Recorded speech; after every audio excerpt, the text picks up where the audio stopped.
स्वागत है आप सभी का दोस्तों। आज मैं लेकर के आया हूँ आपके सामने 2024-25 का यहाँ पर 11th वालों के लिए यहाँ पर एक हिसाब से मॉडल टेस्ट पेपर लेकर के आया हूँ 2024-25 का।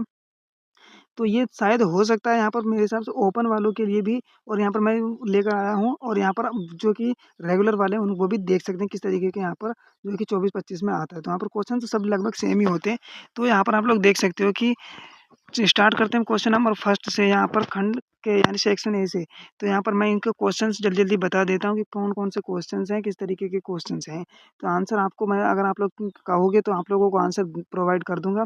मैं यहाँ पर वैसे तो यहाँ पर क्वेश्चन को लेकर के आया हूँ।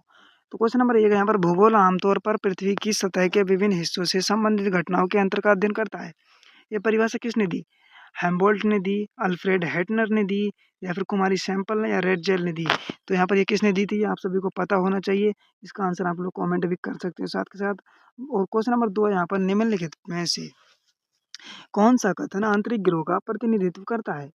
सूर्य और पृथ्वी के बीच ग्रह, सूर्य और क्षुद्र ग्रह के बेल्ट के बीच ग्रह, और यहाँ पर ग्रह गैसीय अवस्था में, उपग्रह रहित ग्रह। तो यहाँ पर इसका भी आप लोग आंसर कमेंट कर सकते हो। निम्नलिखित में से कौन-सा अंतर्जनित बलों का उदाहरण है? कटाव, ज्वालामुखी, अपक्षय, संतुलन।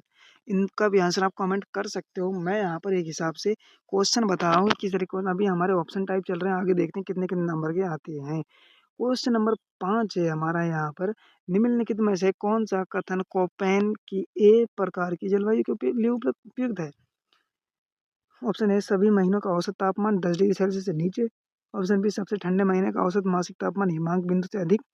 ऑप्शन सी, सभी महीनों का औसत मासिक तापमान 18 डिग्री सेल्सियस से अधिक। ऑप्शन डी, सभी महीनों में उच्च वर्षा। तो यहाँ पर क्या हो सकता है वो आप लोग कमेंट करके बता सकते हो साथ के साथ। और यहाँ पर प्रश्न नंबर 6 है हमारा, पृथ्वी अपनी उपसौर अवस्था पर निम्न में से कब पहुँचती है? अक्टूबर में, जुलाई में, जनवरी में, सितंबर में। कब पहुँचती है आप लोग कमेंट करते हैं। हिंदी और इंग्लिश दोनों मीडियम है यहाँ पर। तो यहाँ पर BSEH मॉडल टेस्ट पेपर यहाँ पर 2024-25। अब यहाँ पर मेरे हिसाब से क्वेश्चन जो है कि ऑप्शन टाइप चेंज हो चुके हैं। अब आपको थोड़ा सा लॉन्ग आंसर देना है। किस देश में पृथ्वी सम्मेलन आयोजित किया गया? किस देश में किया गया था आप लोग बता सकते हो कमेंट करके। तो जो ओपन वाले हों चाहे रेगुलर वाले हों, ध्यान से इसको देख सकते हो। क्वेश्चन नंबर 8 है, भारत के लिए मानक यामूत्र कौन सा देशांतर है? तो इसमें आपको कमेंट करके बता सकते हो। क्वेश्चन नंबर 9 हमारा, निम्नलिखित अभिकथन एवं कारण पर विचार करते हुए दिए गए विकल्पों में से सही उत्तर का चयन कीजिए।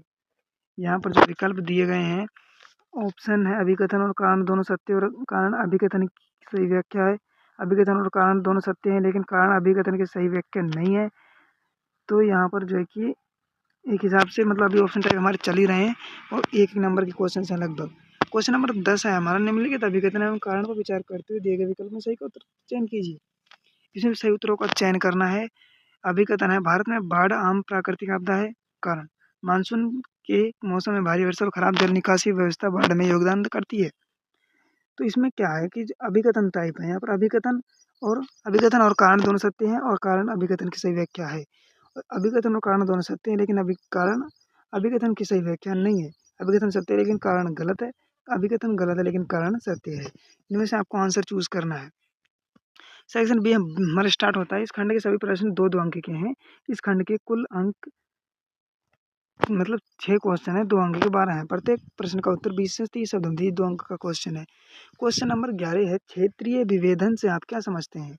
इसका आंसर मतलब 20 से 30 शब्दों में आपको देना है, ज़्यादा बड़ा भी नहीं करना, ज़्यादा छोटा भी नहीं करना है। तो यहाँ पर इसकी पीडीएफ अगर आप लोग चाहते हो तो इस सैंपल पेपर की पीडीएफ भी मैं आपको प्रोवाइड कर दूँगा। आप लोग कमेंट करना, टेलीग्राम पर आपको ये पीडीएफ भी मिल जाएगी। क्वेश्चन नंबर 12 हमारा, पृथ्वी की उत्पत्ति के संबंध में न्याहारिका परिकल्पना क्या है? न्याहारिका परिकल्पना क्या है? इसका आंसर आपको देना है। और क्वेश्चन नंबर 13 है हमारा, लघु ज्वार क्या है? लघु ज्वार क्या है? और क्वेश्चन नंबर 15 हमारा, पारिस्थितिक अनुकूलन क्या है? इसमें मतलब लगभग 2-2 उसमें आपको है जो कि आंसर देना है 2-2 क्वेश्चन नंबर में। तो यहाँ पर क्वेश्चन 15 है, सामाजिक वानिकी क्या है? सामाजिक वानिकी क्या है? सामाजिक वानिकी क्या है? और हम क्वेश्चन नंबर मतलब 15 हम, और मतलब ये अथवा में दिया गया है कि अगर ये नहीं आता आप ये कर सकते हो। 15 अमवृष्टि क्या है? अमवृष्टि क्या है? और क्वेश्चन नंबर 16 है यहाँ पर, आपदा प्रबंधन क्या है? मतलब आपदा प्रबंधन मतलब 2-2 नंबर के क्वेश्चन आपको सिंपल तरीके से इनको हल कर लेना। अगर वो नहीं आता आपको ये कर सकते हो। क्वेश्चन नंबर 16, राष्ट्रीय आपदा प्रबंधन संस्थान द्वारा वर्गीकृत भारत में भूकंप क्षेत्रों के नाम बताइए। भारत में भूकंप क्षेत्रों के आपको नाम बताना है। खंड ग यानी सेक्शन सी, इस खंड के सभी प्रश्न 3-3 अंक के हैं। इस खंड के कुल अंक 6 क्वेश्चन है, 3 अंक के हैं, तो 18 क्वेश्चन अंक के हो गए। प्रत्येक प्रश्न का उत्तर 50 से 70 शब्दों में दीजिए। थोड़ा बड़ा करके लिखना है आपको, जिससे कि आपको चेक करने वाला सही लगे। क्वेश्चन नंबर 17 है यहाँ पर, महाद्वीपीय अफवाह सिद्धांत की मूल अवधारणा की व्याख्या कीजिए। महाद्वीप है, महाद्वीपीय अफवाह सिद्धांत की मूल अवधारणा की व्याख्या कीजिए। और भौम जल द्वारा निर्मित निक्षेपीय भू आकृतियों को समझाइए। क्वेश्चन नंबर 19 है, हमारे देश के सबसे पूर्वी एवं पश्चिमी भाग के बीच 2 घंटों के समय में भिन्नता क्यों है? कि जो हमारे देश में है, जो कुछ पश्चिम में कुछ पूर्व में, तो हमारे 2 घंटे के बीच में 2 घंटे का समय की भिन्नता क्यों है? तो ये आपको बताना है। और क्वेश्चन नंबर 20 है, प्रायद्वीपीय नदियों की 3 विशेषताएं लिखिए। तो ये प्रायद्वीपीय नदी की 3 विशेषताएं लिखनी है। क्वेश्चन नंबर 21 है, अंतर उष्णकटिबंधीय अभिसरण क्षेत्र क्या है? तो अथवा में आप लोग कर सकते हो। क्वेश्चन नंबर 21 का, पर्वतीय वनों के बारे में स्पष्ट कीजिए। पर्वतीय जो वन है उनके बारे में आपको स्पष्ट करके लिखना है। क्वेश्चन नंबर 22 हमारा, हिमालय तथा भारत के उत्तर पूर्वी क्षेत्र में अधिक भूकंप क्यों आते हैं? कारण सहित बताना है कि आपको भूकंप क्यों आता है। अगर आपको ये क्वेश्चन नहीं आता, ये कर सकते हो। चक्रवात के बनने के लिए बुनियादी आवश्यकताएं क्या हैं? चक्रवात के बनने के लिए बुनियादी आवश्यकताएं क्या हैं? अब हमारा खंड घ स्टार्ट होता है, यानी सेक्शन डी। तो इसमें हमारा है कि इस खंड में प्रत्येक प्रश्न 5 अंक के हैं। और क्वेश्चन 3 है, 5 अंक मतलब 15 नंबर के क्वेश्चन है। और प्रत्येक प्रश्न का उत्तर 150 से 170 शब्दों में कीजिए। तो यहाँ पर हमारा जो क्वेश्चन है, क्वेश्चन नंबर 23, रासायनिक अपक्षय के विभिन्न प्रकारों की व्याख्या कीजिए। इसको आपको पॉइंट वाइज लिखना है, पॉइंट वाइज लिख सकते हो, क्वेश्चन को बड़ा करके लिख सकते हो। 150 और 170 शब्द के बीच में आपको इस क्वेश्चन को आंसर लिखना है आपका। तो क्वेश्चन नंबर अथवा में आपको दिया गया है। क्वेश्चन नंबर 23, नदी की विभिन्न अव्यवस्थाओं को समझाइए। नदी की जो अव्यवस्था है उनको समझाइए आप लोग। तो क्वेश्चन नंबर 24 है, उन प्रक्रियाओं की विवेचना कीजिए जिनके माध्यम से पृथ्वी वायुमंडल प्रणाली ऊष्मा संतुलन बनाए रखती है। उन प्रक्रियाओं की विवेचना कीजिए जिनके माध्यम से पृथ्वी वायुमंडल प्रणाली ऊष्मा संतुलन बनाए रखती है। और क्वेश्चन नंबर मतलब इसको अथवा में दिया गया है, पवनों की दिशा एवं वेग को कौन से कारक प्रभावित करते हैं? और क्वेश्चन नंबर 25 है हमारा, उत्तरी मैदानों की विशेषताओं को स्पष्ट कीजिए। विशेषता बताने और विशेषताओं को स्पष्ट करके ही लिखना है। तो अथवा में दिया गया है, गंगा नदी तंत्र के बारे में समझाइए। गंगा जो नदी है उसके तंत्र के बारे में आपको समझाना है।